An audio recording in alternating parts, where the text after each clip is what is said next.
Then Eliphaz from Teman answered Job, "If you were really wise, you would not answer with your worthless personal opinions. A wise man would not be so full of hot air." Do you think a wise man would use empty words and meaningless speeches to win his arguments? If you had your way, no one would respect God and pray to Him. What you say clearly shows your sin. Job, you were trying to hide your sin by using clever words. I don't need to prove to you that you are wrong. The words from your own mouth show that you are wrong. Your own lips speak against you. Do you think you were the first person ever to be born? Were you born before the hills? Did you listen to God's secret plans? Do you think you are the only wise person? We know as much as you do. We understand as well as you. The old, gray-haired men agree with us. People older than your father are on our side. God tries to comfort you, but that is not enough for you. We have spoken His message to you in a gentle way. Why will you not understand? Why can you not see the truth? You are expressing your anger against God when you say these things. People cannot really be pure. They cannot be more right than God. God does not even trust His angels. He does not even think the sky is pure. People are even worse. They are disgusting and dirty. They drink up evil like water. Listen to me, and I will explain it to you. Let me tell you what I have seen. I will tell you what wise men would say, things they heard from their fathers and then freely passed on. They didn't hide any secrets from me. These are important people in our country. Everyone knows who they are. And they said that an evil man suffers all his life. A cruel man suffers all his numbered years. Every noise scares him. His enemy will attack him when he thinks he is safe. An evil man has no hope of escaping the darkness. There is a sword somewhere waiting to kill him. He wanders from place to place looking for food, but he knows a dark day is coming, which he brought on himself. He lives in fear, with worry and suffering threatening him like a king ready to attack. That is because that evil man shook his fist at God, refusing to obey. He dared to attack God all-powerful, like a soldier with a thick, strong shield who runs at his enemy to strike him in the neck. He might be rich and fat, but his town will be ruined. His home will be destroyed. His house will be empty. He will not be rich for long. His wealth will not last.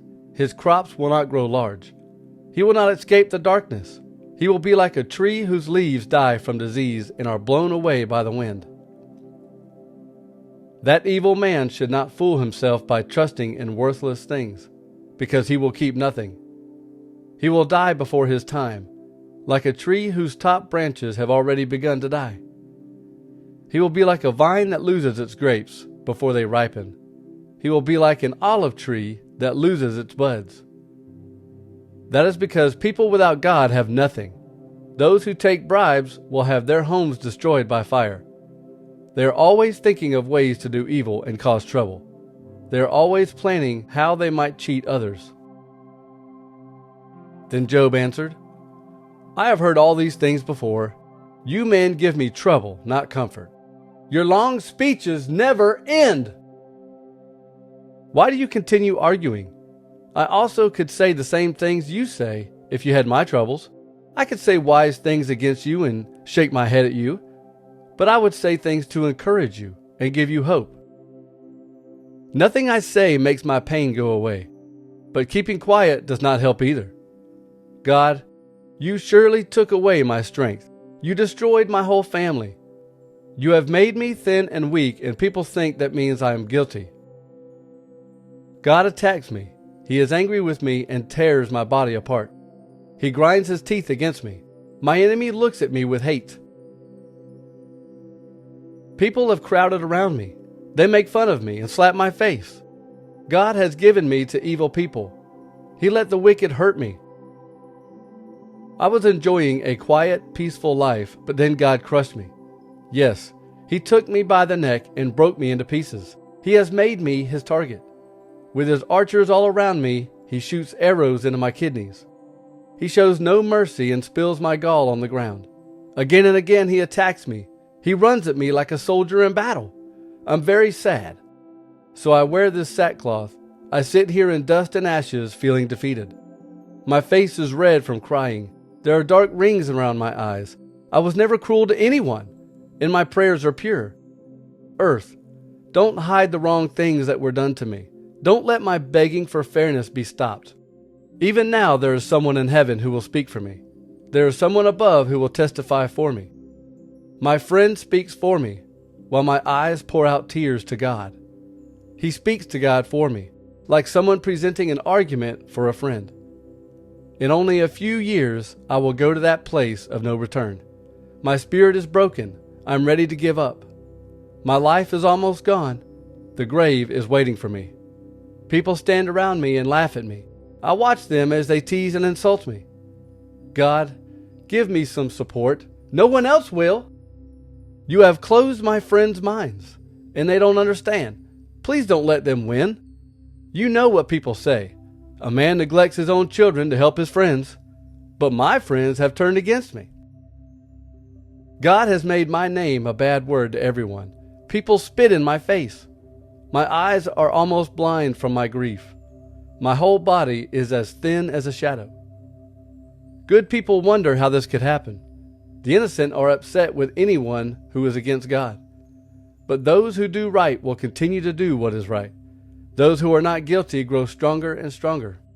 But come on, all of you, and try to prove me wrong. I don't find any of you to be wise. My life is passing away, and my plans are destroyed. My hope is gone. Everything is confused. Night is day, and evening comes when it should be dawn. I might hope for the grave to be my new home. I might hope to make my bed in the dark grave. I might say to the grave, "You are my father," and to the worms, "my mother or my sister." But you can't really call that hope, can you?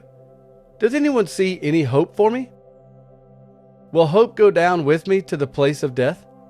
Will we go down into the dirt together? Then Bildad from Shua answered, "When will you stop talking? Be sensible. Let us say something.